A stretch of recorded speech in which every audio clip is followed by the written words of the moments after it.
Welcome to my channel, it's your Tarikul. আজকে আবার যাচ্ছি হাসনাবাদ হাটে। একটা মুরগি আছে ডিম পারে, ওইটাকে বিক্রি করতে। তার আগে 5টা বাচ্চা নিয়ে গেছিলাম, এটাই বাচ্চা। 5টা বাচ্চা মোটামুটি আমি 1000 টাকা বিক্রি করছিলাম। এটা একটু ডিম কম পারে, যার কারণে এটা বিক্রি করা তো ভালো জাতের আনবো, যেন একটু ডিম বেশি পারে। দেখি কত টাকায় কি পাই। তো রিক্সা কেন, মেন রোডের রিক্সা গুলা উঠে না দেওয়া, এখন একাধিক রিক্সা এলাকার ভিতরে চালায় আর কি।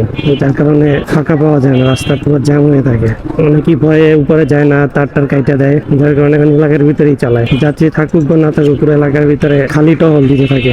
সাইড কেটে আমি যাইতে পারি, কিন্তু পিছনে খাঁচারা থাকার কারণে একটু ভয় পাইতেছি যদি কোথাও লাগিয়ে যায়। অন্যান্য সময় তো বাইক নিয়ে পিছনে থাকে, ও খাঁচা নিয়ে নেয় হাতে, যার কারণে ওই দিকটা ও দেখ। তো আজকে তো বাইক না নাই, আমি একাই যাইতেছি, আর এই জন্য পিছনে খাঁচাটা হওয়ার কারণে মানে একটু ভয় লাগতেছে। কাউকে ওভারটেক করতে গেলে মনে হইতেছে যে তারা লাগাই দেবো। শুধু রিক্সা আর রিক্সা, মানে এতগুলা লোকও দেখলাম না যতগুলা রিক্সা এই জায়গায়। রাস্তাঘাট আটকাইয়া মানে পুরা নাস্তানাবোধ করে দেয়। এই জায়গাটা বের হইলে সিএনজির অত্যাচার, এলাকার রাস্তায় হলো সব রিক্সার অত্যাচার। ডানে বামে দেখলো না, ফট করে ঘুরাই দিল। সিগন্যাল নাই, কোনো কিছু নাই, ইন্ডিকেটর দেওয়া বামে, যাইতেছে ডানে। তো গাই ফাইনালি হাটের সামনে এসে পড়ছি। তো ভিউয়ার ফাইনালি মুরগিটা বিক্রি করছি 600 টাকা।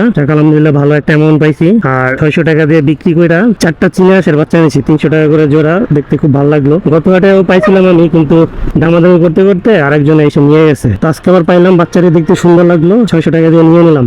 বাইরে অনেক রোদ্র, তাড়াতাড়ি নিয়ে যেতে হবে। বাবা রে বাবা, সেই অবস্থা, মরে না গেলে হয়। বিসমিল্লাহ। ওরে বাপ রে বাপ, সিটের যে অবস্থা। আজকে বাজারে তেমন মুরগি টুরগি উঠে নাই, সব মিলে আধা ঘন্টা লাগছে টাইম।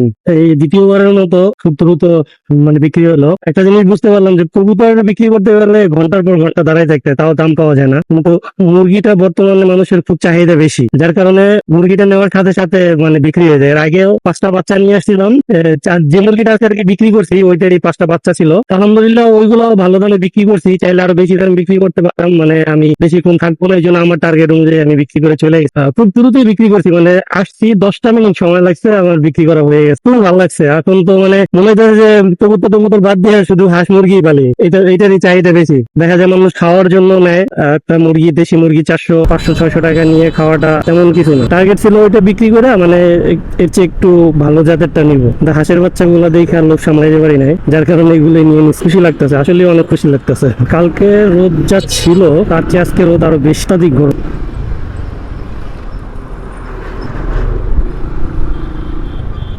বাইচে গেলাম একটুর জন্য।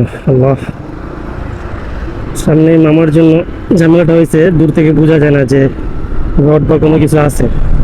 এটা ঠিক না, একটা রড পাইপ যেটা নিতে আসছে, একটা লাল কাপড় বাইতে রাখলে জিনিসটা ভালো হইতো। আমি কাছে এসে দেখি যে সামনে পাইপ অনেক, দূর থেকে আসলে টোটালি বুঝাই যায় না। ছোটবেলার একটা কথা মনে পড়ে গেল, আমার একটা দোস্ত, উনি চীনা হাঁসের ডিম আমার আইনে দিছিল। তখন আমি নানু বাড়িতে থাকি গ্রামে, 8 বা 9 পড়ে এরকম টাইমে। তো ডিম আইনে দিছিল 5টায় বাচ্চা ফুটছিল, একটা বাচ্চা একটু প্রতিবন্ধী হয়েছিল, ওই জন্য এটা টিকে নাই। পরে 4টা মোটামুটি বড় হয়েছিল। মুরগির সাথে ডিমটা চালছিলাম, ওনার খালার ছিল, তো ওইখান থেকে আমাকে ডিম দিছিল খাওয়ার জন্য, কিন্তু আমি খাই নাই ডিম, মুরগির সাথে চালছিলাম। তো মোটামুটি বড়ই হয়েছিল। তখন আবার একটা রোগ বেশি ছিল, যখন শীত এসে পড়ছিল, শীতের ভিতরে একটা রোগ ছিল, সেটা হলো গিয়া বার্ড ফ্লু। এই বার্ড ফ্লু রোগটা প্রচুর বেশি ছিল, তো এই বার্ড ফ্লুতে আক্রান্ত হয়ে গেছিল, তার কারণে 2টা মরে গেছিল, আর পরে 2টা জবাই করে খাইয়ে ফেলছিলাম। তারপরে আবার প্রায় 13 বছর পর হয়তো আবার এটা পালতেছি, 13 বছরের বেশি হবে। কিন্তু ডিমটা চাইলে যদি বাচ্চা ফুটে, ওইটার ভিতরে একটা আলাদা মত। কিছুদিন আগের ঘটনা, মাস 2 আগে আম্মু আব্বু গ্রামে গেছিল, তো ওইখানে ছোট মামি বড় মামি তারা অনেকগুলো হাঁস পালে, তো ওই হাঁস থেকে 10টা ডিম নিয়ে এসেছিল। 10টা ডিমের 5টা ডিম চালছিলাম, তো আলহামদুলিল্লাহ 5টাই ফুটছিল, কিন্তু একটা টিকেই রাখতে পারি নাই, 4টা টিক ছিল। এখন আছে 2 মাসের মধ্যে হয়েছে বয়স। গাইস, বাসার সামনে চলে আসছি।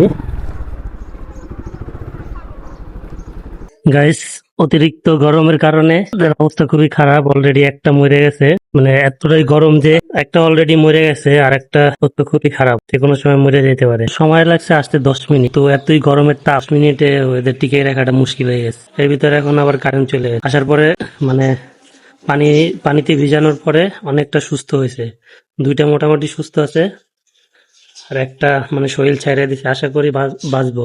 তো ভিউয়ার্স, শেষ পর্যন্ত হাঁসগুলা টিকে রাখতে পারি নাই, এখন পর্যন্ত একটা হাঁস বাইচা আছে। আর এই যে দেখতে পাচ্তেছেন একটা মানে মোটামুটি খুবই খারাপ অবস্থা, কিছুক্ষণের ভিতরে মারা যাবে। এই হাঁসটা শুধুমাত্র বাইচা আছে, আর বাকি যে হাঁসগুলো ছিল সবই মরে গেছে।